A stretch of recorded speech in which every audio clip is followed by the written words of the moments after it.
नमस्कार, मैं सेब भारद्वाज नोएक टीवी देख रहे हैं आप। इस समय मैं जंतर मंतर के बाहर साइड जहां बैंक ऑफ बड़ौदा है उसके बाहर ही मैं खड़ी हूं और आप देख सकते हैं मेरे पीछे काफी तमाम लोग सीपीआईएम के लोग हैं जो धरना प्रदर्शन कर रहे हैं। आप जानते हैं कि दिल्ली में अक्सर बीजेपी वर्सेस केजरीवाल सरकार चलता ही रहता है। अब जब नया एक अध्यादेश लाया गया तबादले अधिकारियों को लेकर के सुप्रीम कोर्ट का फैसला आया था कि जो हक रहेगा सरकार के अंदर रहेगा, लेकिन उसके बाद ही तुरंत राष्ट्रीय राजधानी लोकसभा प्राधिकरण एक जो है अध्यादेश लाया जाता है जिसको 19 मई को पारित किया जाता है। अब इसको लेकर के एक बात आती है कि कोई भी अध्यादेश होगा वह 6 महीने के अंदर संसद में पारित हो जाना चाहिए। अब मानसून सत्र जुलाई में चलेगा तब उसको पारित किया जाएगा। इसी को लेकर केजरीवाल सरकार जो है वह लगातार इस समय विपक्ष को एकजुट करने में लगी हुई है। केजरीवाल की मुलाकात अभी आपने देखी होगी, तेजस्वी से मुलाकात हुई और दूसरी मुलाकात उनकी ममता बनर्जी से, और आज उनकी जो मुलाकात है वह उद्धव ठाकरे से जल्द ही होने वाली है।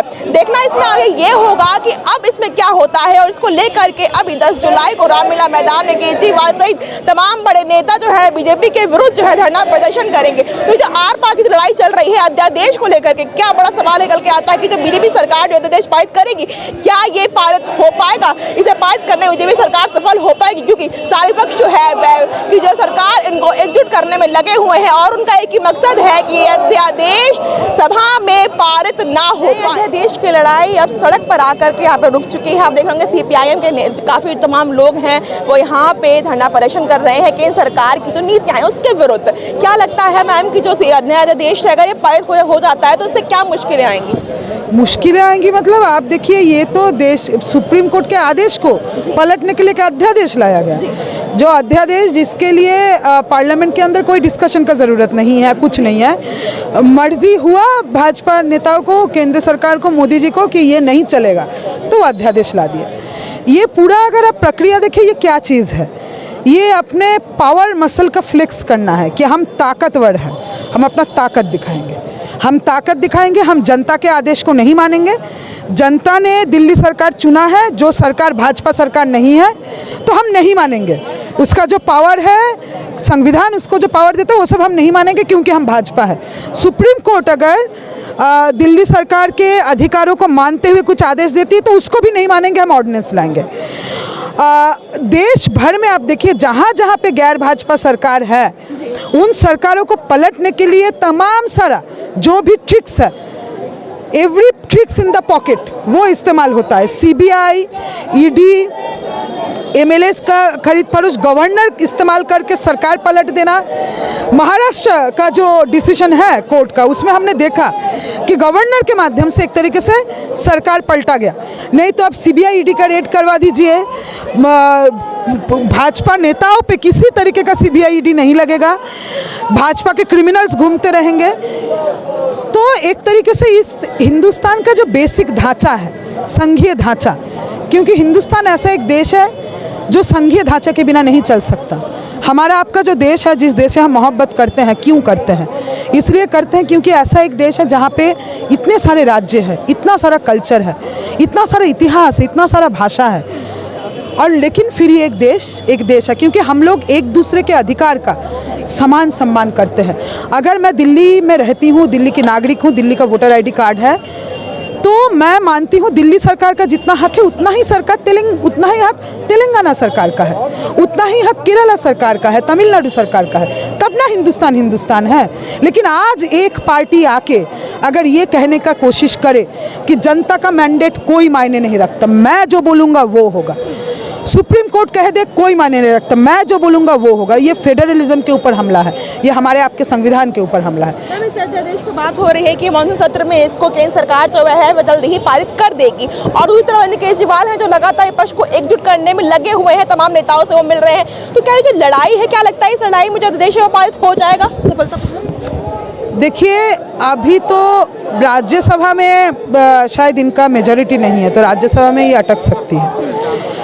लेकिन ये क्या करते हैं इनके, तो मैंने कहा every tricks in the pocket they use.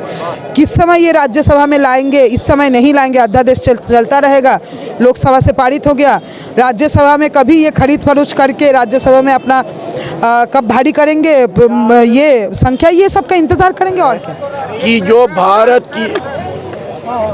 Bharat की जनता के जो मौलिक अधिकार हैं, मौलिक अधिकार में भारत के संविधान में साफ लिखा हुआ है कि भारत एक फेडरल कंट्री है भारत एक संघीय देश है जिसमें राज्य के अपने अधिकार हैं, केंद्र के अपने अधिकार हैं। केंद्र कोई भी कानून बनाएगा तो राज्य के अधिकारों पे उसकी तबीयत वो जो समवर्ती सूची में होगा। ये कहाँ से समवर्ती सूची में आ गया अध्यादेश? ये कहाँ से कौन सी उस सूची में आ गया कि आपने अध्यादेश लगा दिया क्योंकि साहब आप सरकार में नहीं हो? हम तो केजरीवाल सरकार को भी कहना चाहते हैं, केजरीवाल जी को भी कहना चाहते हैं, आम आदमी पार्टी के लीडरशिप को भी कहना चाहते हैं कि आप जो एकता चलो की राजनीति करना चाहते हो इससे आपको नुकसान होगा, क्योंकि ये फांसीवादी प्रवृत्तियों की सरकार है केंद्र सरकार, भारत सरकार जो है। जब आर्टिकल 370 हटाया था तो आम आदमी पार्टी ने उसको समर्थन कर दिया था। हम उनको सचेत करना चाहते हैं कि जम्मू कश्मीर की जनता के मानव अधिकार भी मानव अधिकार है, दिल्ली की जनता के भी मानव अधिकार भी मानव अधिकार है, महाराष्ट्र की जनता के भी मानव अधिकार है। इसलिए उनको समझ लेना चाहिए कि ये ठीक नहीं है। दूसरी बात, सुप्रीम कोर्ट ने 3 बातें कही। एक, कलेक्टिव रिस्पॉन्सिबिलिटी, एक संघीय ढांचा, एक ये कि चुनी हुई सरकार से ऊपर नहीं हो सकता। दिल्ली का मुख्य सचिव, दिल्ली का गृह सचिव यानी चीफ सेक्रेटरी और होम सेक्रेटरी या और कोई IAS ऑफिसर जो सेक्रेटरी है वो 3 आदमियों की कमेटी में मतलब चीफ मिनिस्टर को अपोज करेगा। अरे चीफ मिनिस्टर चीफ सेक्रेटरी को डायरेक्ट करेगा या चीफ सेक्रेटरी चीफ मिनिस्टर को डायरेक्ट करेगा? ये खुल्लम खुल्ला दिल्ली सरकार को किडनैप करने, उसके दिल्ली की जनता के अधिकारों को हाईजैक करने का एक अध्यादेश है।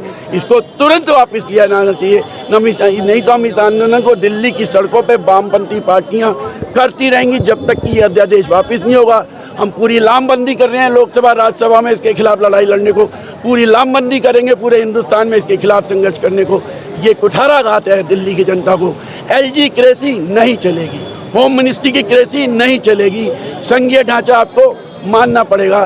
दिल्ली की जनता के जनतांत्रिक अधिकारों को आपको स्वीकारना पड़ेगा। मेरा नाम प्रोफेसर दिनेश वार्ष्णेय है, मैं सेक्रेटरी हूँ communist party of India Delhi राज्य का और राष्ट्रीय परिषद का सदस्य हूँ। देश की लड़ाई कहाँ आकर के रुकेगी? इंतजार है अब कि जब मॉनसून सत्र में इसको पेश करने की बात हो रही है, क्या मॉनसून सत्र में केंद्र सरकार पूरी सफलता पूर्वक इस नए अध्यादेश राष्ट्रीय राजधानी प्राधिकरण को पास कर पाएगी या नहीं? क्योंकि केजरीवाल सरकार भी लगातार विपक्ष को एकजुट करने में लगे हुए हैं। क्या होता है बैरिया हमारे साथ टीवी। धन्यवाद।